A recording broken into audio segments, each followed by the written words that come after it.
찬송가 210장 찬송하시겠습니다.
흘러가니 목마른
아멘. 기도하겠습니다.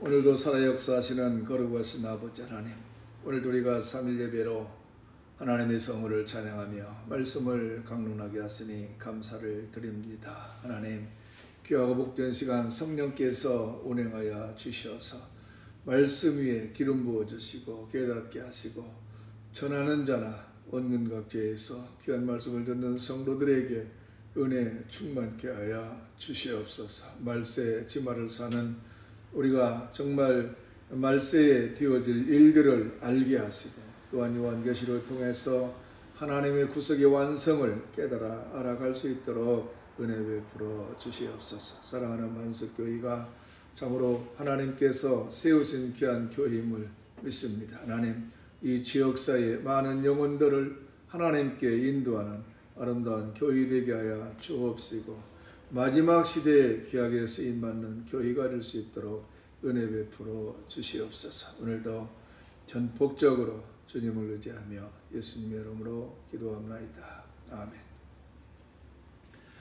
하나님 말씀 요한계시록 11장 1절로 2절 말씀 제가 봉독해 드립니다. 또 내게 지팡이와 같은 갈대를 주며 말하기를 일어나서 하나님의 성전과 제단과 그 안에서 경배하는 자들을 측량하되 성전 바깥 마당은 측량하지 말고 그냥 두라. 이것은 이방인에게 주었은즉 그들이 거룩한 성을 42달 동안 짓밟으리라. 아멘. 여러분, 성경은 단순한 교훈집이 아니라 하나님의 깊은 구속의 비밀을 담고 있는 말씀입니다. 특별히 요한계시록은 환상과 상징으로 가득 차 있어서 문자적으로만 읽기보다는 영적 통찰과 분별을 통해 이해해야 됩니다. 여러분, 오늘 본문은 사도 요한이 본 환상 가운데 성전을 측량하는 장면으로 시작합니다. 하나님은 요한에게 지팡이 같은 갈대를 주시며 성전과 제단과 그 안에서 경배하는 자들을 측량하라 명하십니다. 여러분, 여기서 갈대는 헬라어로 칼라모스라는 말인데 당시에는 측량 도구나 필기 도구로 흔히 사용되었습니다. 또 측량하다는 말은 헬라어로 메트레오라고 하는 말인데 단순히 길이를 재는 의미를 넘어서 하나님의 소유와 보호를 확증하는 행위를 뜻합니다. 그런데 하나님은 성전 바깥 마당은 이방인에게 내어주어 42달 동안 짓밟히게 하신다, 이렇게 말씀하고 있습니다. 이는 교회가 세상 속에서 고난을 받을 것을 보여줍니다. 즉 중심부는 하나님의 보호 아래에 있으나 위곽은 이방의 발길에 짓밟히는 현실을 겪는다고 하는 말씀입니다. 여러분, 이것은 우리의 신앙생활 속에 동시에 나타나는 두 가지 사실을 보여줍니다. 즉 하나님의 보호와 은혜가 분명히 존재하지만 동시에 세상 속 고난은 또 피할 수 없다고 하는 것입니다. 그러므로 오늘 말씀은 우리에게 중요한 질문을 던집니다. 나는 지금 하나님의 측량 안에 있는가? 또 내 신앙은 껍데기만 남은 것이 아니라 중심이 정말 하나님을 향하고 있는가? 이것을 우리는 묻는 것입니다. 따라서 오늘 이 말씀을 통해서 거룩을 지켜야 하는 성도의 삶, 또 세상 속에서 당하는 고난, 그리고 끝까지 보호하시는 하나님의 은혜를 함께 묵상하고자 합니다. 여러분, 요한이 받은 첫 명령은 바로 성전을 측량하는 것이었습니다. 여기서 성전은 헬라어로 라오스인데 단순히 건물 자체가 아니라 하나님의 임재가 거하는 중심 성소를 가리킵니다. 즉 구약시대의 성막과 성전은 하나님의 임재가 임하는 장소였고 신약에서는 바로 예수 그리스도께서 친히 성전이 되셨습니다. 더 나아가서 바울은 고린도전서 3장 16절에서 너희가 하나님의 성전이라 말하면서 성도가 성전임을 강조하는 것을 또 볼 수가 있습니다. 따라서 성전을 측량한다고 하는 것은 단순한 건축적 행위가 아니라 하나님의 백성을 구별하신다, 이러한 뜻입니다. 여러분, 고대 사회에서 땅을 측량한다고 하는 것은 곧 소유권을 확정하는 일이었습니다. 따라서 하나님의 성전을 측량하신다고 하는 것은 예배하는 자들이 세상에 속한 자가 아니라 하나님의 소유된 백성임을 선포하는 것입니다. 그러므로 하나님은 오늘도 우리의 신앙을 점검하십니다. 단순히 예배에 출석하는지 헌금과 봉사를 하는지를 살피는 것이 아니라 우리의 마음의 중심을 메트레우하신다, 곧 측량하신다고 하는 것입니다. 뿐만 아니라 예배가 영과 진리로 드려지고 있는지 또 삶이 거룩하게 구별되어 있는지를 측량하십니다. 사랑하는 성도 여러분, 혹시 우리의 신앙이 겉모습만 유지되고 있지는 않습니까? 외적으로는 예배에 참여하지만 마음 중심은 하나님과 멀어져 있지는 않습니까? 하나님은 우리의 내적 성전을 살피시며 합당한 예배자로 발견되기를 원하십니다. 그러므로 우리는 날마다 우리 자기 자신을 돌아보아야 됩니다. 내 안의 성전이 거룩을 유지하고 있는지, 내 삶의 중심에 하나님께 드려진 예배에 자리하고 있는지를 우리는 점검해야 되는 것입니다. 하나님은 우리의 중심 성전을 지키시며 그 안에서 참된 거룩이 드러나기를 원하십니다. 자, 여러분, 본문은 성전 바깥 마당을 또 이방인에게 내어주었다, 그렇게 말씀합니다. 여기 바깥 마당은 헬라어로 아울레라고 표현하는데 성전의 중심부가 아닌 외부 공간을 의미합니다. 즉 예루살렘 성전에는 이방인도 들어올 수 있는 이방인의 뜰이 있었습니다. 거기는 성소나 지성소처럼 거룩하게 구별된 공간이 아니었습니다. 즉 하나님은 바로 그것을 이방인들에게 내어주셨습니다. 그런데 여기서 중요한 점은 하나님께서 허용하셨다고 하는 것입니다. 헬라어로 디도미라는 말인데 내어주다라고 하는 동사는 곧 허락하다라고 하는 뜻을 가집니다. 즉 이방인들이 임으로 성전을 짓밟는 것이 아니라 하나님의 주권 아래서 허용된 일이라고 하는 것입니다. 다시 말하면 오늘날 교회가 세상 속에서 당하는 박해와 고난 역시 하나님의 허락하심 안에서만 일어나는 것입니다. 여러분, 역사를 돌아보면 교회는 언제나 세상의 조롱과 압력을 받아왔습니다. 초대교회 성도들은 로마 제국의 박해 아래에서 굶주림과 화형과 검투장의 죽음을 겪었습니다. 그럼에도 믿음을 저버리지 않았습니다. 오늘날에도 세계 곳곳에서 예수 그리스도의 이름 때문에 감옥에 갇히거나 또는 사회적 고통을 당하는 성도들이 있습니다.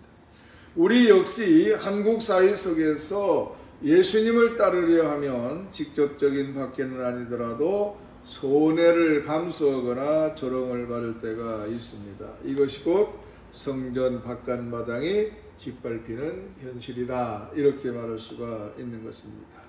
그러나 여러분, 이것은 교회의 패배를 의미하지 않습니다. 본문은 중심 성소와 바깥 마당의 차이를 분명히 말합니다. 세상은 우리의 위적 환경을 흔들 수 있으나 하나님은 예배와 신앙의 중심은 결코 내어주지 않으십니다. 예수님께서도 마태복음 10장 28절에서 몸은 죽여도 영혼은 능히 죽이지 못하는 자들을 두려워하지 말라, 이렇게 말씀을 하셨습니다. 여러분, 세상은 몸을 해할 수 있지만 영혼은 건드리지 못합니다. 하나님께서 붙드시는 영혼은 결코 빼앗을 수 없습니다. 여기에 중요한 신앙의 원리가 있습니다. 바로 고난은 하나님의 백성을 무너뜨리는 것이 아니라 오히려 믿음을 정금같이 연단하는 도구인 것입니다. 여러분, 베드로전서 1장 7절 말씀은 너희 믿음의 확실함은 불로 연단하여도 없어질 금보다 귀하여 예수 그리스도께서 나타나실 때 칭찬과 영광과 존귀를 얻게 할 것이라, 이렇게 말씀을 하고 있습니다. 고난은 헛된 것이 아니라 우리를 더 온전한 믿음으로 세우는 하나님의 섭리인 것입니다. 그러므로 여러분, 고난과 어려움이 닥칠 때에 낙심하지 마시기를 바랍니다. 그것은 하나님이 우리를 버리신 것이 아니라 우리를 다시 더 강하게 하시고 거룩하게 다듬으시는 손길일 수 있는 것입니다. 또한 교회의 위적 상황이 무너지는 듯 보여도 하나님은 언제나 중심을 붙드시며 예배하는 자들의 믿음을 결코 내어주지 않았습니다. 이것이 오늘 본문이 주는 크나큰 위로인 것입니다. 여러분, 본문은 2절 하반절에 보면 42달 동안 이방인이 거룩한 성을 짓밟으리라, 이렇게 말합니다. 여기에 42달 동안은 헬라어로 테세라 콘타디오라는 말인데 단순한 연대기적 시간이 아니라 상징적 기간입니다. 다니엘서와 요한계시록에 반복적으로 등장하는 한때와 두때와 반때, 즉 3년 반, 1260일과 같은 맥락으로 완전수 7의 절반, 즉 제한된 기간을 뜻합니다. 이는 교회가 당하는 고난이 끝이 있는 한정된 기간임을 보여줍니다. 즉 고난이 영원히 지속되는 것 같아도 하나님께서 정하신 한계를 넘지 못합니다. 하나님은 그 시간을 측량하시며 반드시 그것을 정하십니다. 사랑하는 성도 여러분, 우리의 신앙생활에도 끝이 보이지 않는 터널 같은 시간이 있습니다. 때로 직장에서 또는 가정에서 또는 사회 속에서 믿음을 지키려다 보면 손해와 조롱을 경험하기도 합니다.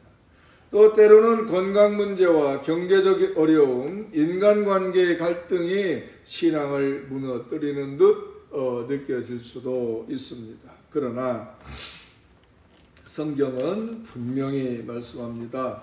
그 시간은 제한되어져 있다. 반드시 끝이 있다. 하나님께 허락하신 기간 안에서만 허용된다 라고 하는 것입니다.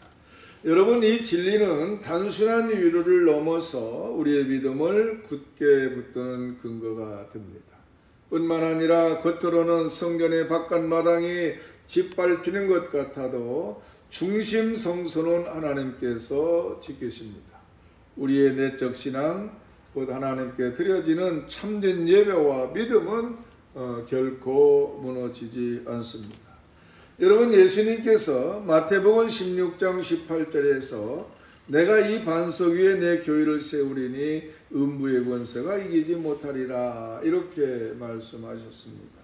즉 교회는 흔들릴 수 있으나 결코 무너지지 않는 것입니다.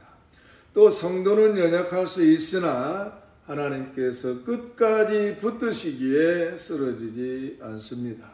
바로 이것이 요한계시록 11장 2절이 주는 복음의 약속인 것입니다. 그러므로 우리는 위적 형편을 따라 믿음에 흔들려서는 안 됩니다. 참된 성도의 믿음은 환경에 좌우되지 않습니다. 우리의 신앙의 근거는 상황이 아니라 끝까지 보호하시는 하나님의 은혜에 있기 때문인 것입니다. 그러므로 오늘 또 하나님만 바라보고 흔들림 없는 믿음으로 예비하는 자로 서는 귀한 은혜가 있기를 주님의 이름으로 축원합니다. 사랑하는 성도 여러분, 오늘 요한계시록 11장 1절로 2절 말씀을 통해서 우리는 하나님께서 성전을 측량하시며 그의 백성을 구별하시고 동시에 교회가 세상 속에서 겪게 될 고난과 또 그 안에서도 끝까지 지켜주시는 하나님의 신실한 은혜를 보았습니다. 따라서 이제 이 말씀을 우리의 삶에 적용하며 세 가지 교훈을, 아주 중요한 교훈을 나누고자 합니다. 첫째로 하나님은 우리를 측량하신다고 하는 것을 우리가 기억해야 됩니다.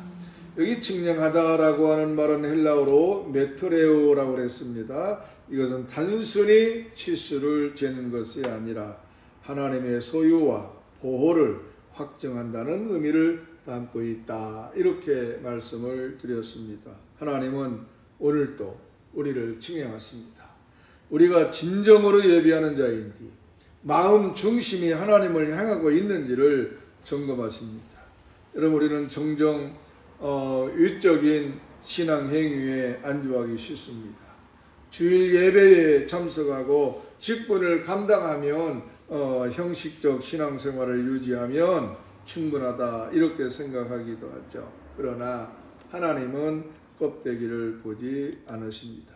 하나님은 우리의 중심을 측량하십니다. 그러므로 우리는 날마다 말씀과 기도로 자신을 살피며 나는 과연 하나님이 기뻐하실 참된 성전으로 살아가고 있는가, 이것을 물어야 될 것입니다. 두 번째로는 교회는 세상 속에서 고난을 받는다고 하는 것입니다. 여러분, 본문은 성전 바깥마당이 이방인에게 내어주어 짓밟히리라 이렇게 말씀하고 있습니다. 헬라어로 디도미라고 했습니다. 곧 내어주셨다라고 하는 이 말은 이 고난이 바로 하나님의 허락하심 안에서 일어난다고 하는 사실을 보여줍니다. 여러분, 교인은 언제나 세상 속에서 손해를 감수하며 살아왔습니다. 초대 교인은 로마 제국의 핍박을 받았고 오늘날에도 많은 성도들이 신앙 때문에 가난과 고난을 겪고 있습니다. 우리 역시 작은 조롱과 불이익을 경험하며 살아갑니다. 그러나 중요한 것은 이것이 교회 폐회가 아니라 하나님의 섭리 가운데 허락된 과정이라고 하는 것을 우리가 깨달아야 됩니다. 따라서 고난은 우리를 무너뜨리는 것이 아니라 더 순결하게, 더 거룩하게 다듬는 도구입니다. 금이 불 속에서 연단을 받듯 불 속에서 더 빛나듯 우리 성도 역시 고난 속에서 믿음이 정금같이 단련되는 것입니다. 세 번째로는 참된 예배와 믿음은 무너지지 않는다고 하는 것을 교훈하고 있습니다. 여러분, 42달은 제한된 기간입니다. 헬라어로 테세라 콘타디오는 3년 반을 가리키며 이는 완전수 7의 절반으로 불완전하고 제한된 시간을 상징합니다. 즉 교회가 당하는 박해와 혼란은 끝이 있습니다. 그것은 하나님께서 허락하신 시간 속에서만 존재하며 영원하지 않습니다. 그러므로 성도 여러분, 우리는 어떠한 상황 속에서도 낙심하지 않아야 됩니다. 세상 우리의 겉모습을 흔들 수 있어도 하나님은 우리의 중심을 붙드시고 결코 무너지지 않게 하십니다. 예수님께서 마태복음 16장 18절에 내가 이 반석 위에 내 교회를 세우리니 음부의 권세가 이기지 못하리라 이렇게 말씀하셨던 것처럼 교회는 결코 무너지지 않습니다. 사랑하는 성도 여러분, 오늘 우리는 우리의 신앙을 다시 점검해야 됩니다. 내 마음은 하나님의 측량 앞에 정직한가? 나의 신앙 때문에 불이익을 감수할 준비가 되는가? 내 믿음은 나의 상황이 아니라 하나님께 뿌리를 두고 있는가? 하나님께서 우리를 측량하시며 합당한 예배자로 세우기를 원하십니다. 그리고 고난이 다가올 때 두려워하지 마시길 바랍니다. 그것은 하나님이 허락하신 한정된 기간뿐이며 그 속에서도 하나님은 우리의 중심을 지키십니다. 그러므로 우리는 오늘도 흔들리지 않는 믿음의 예배자로 살아가기를 주님의 이름으로 축원합니다. 기도하겠습니다.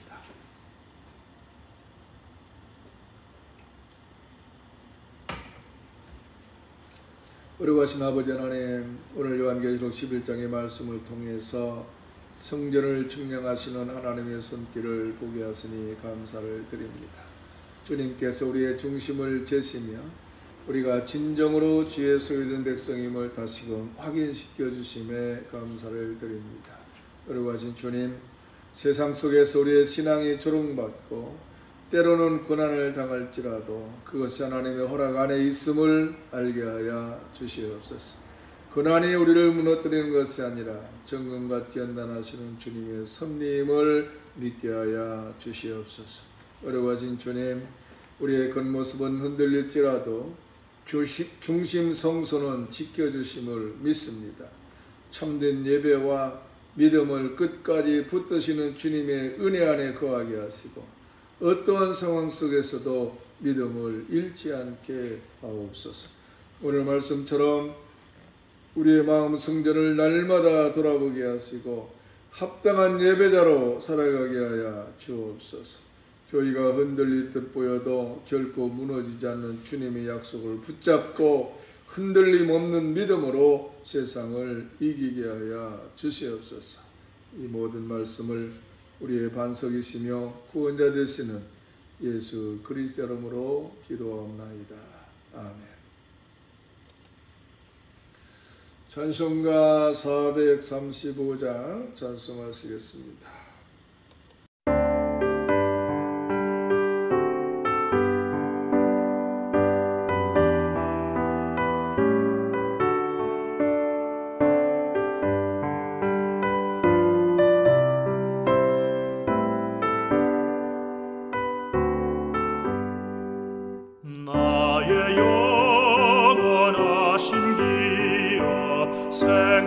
생명보다 귀하다. 나의 갈 길 다가도록 나와 동행하소서. 주께로 가까이 주께로 가오니 나의 갈 길 다가도록 나와 동행하소서. 세상 복 위한 일함과 모든 병에 버리고 험한 길을 가는 동안 나와 동행하소서. 주께로 가까이 주께로 가오니 나의 갈 길 다가도록 나와 동행하소서.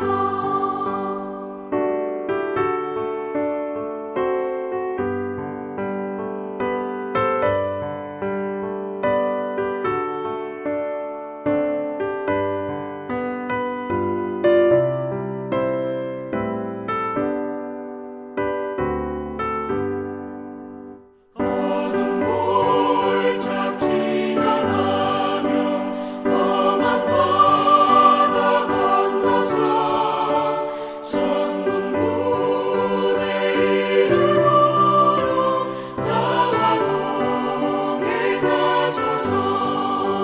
주께로 가까이 주께로 가오니 나의 갈 길 다가도록 나와 동행하소서.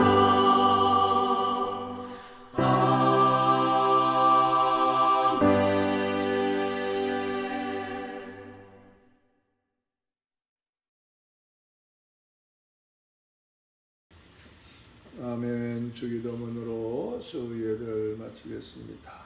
하늘에 계신 우리 아버지여, 이름이 거룩히 여김을 받으시오며 나라가 임하시오며 뜻이 하늘에서 이루어진 것 같이 땅에서도 이루어지이다.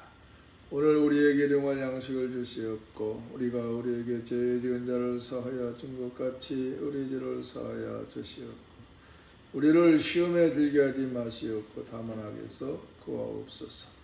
나라와 권세와 영광이 아버지께 영원히 있사옵나이다. 아멘. 수요예배를 마칩니다.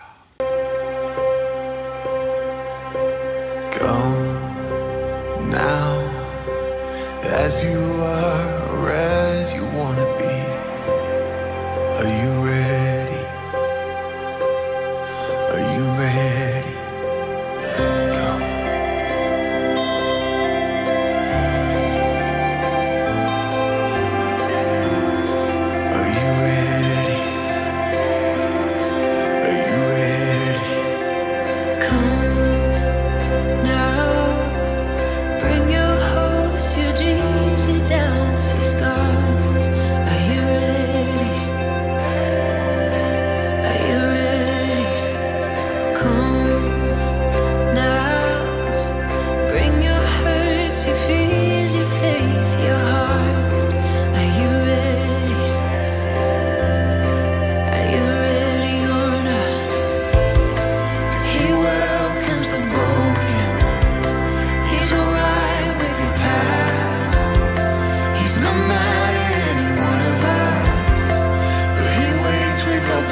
you will.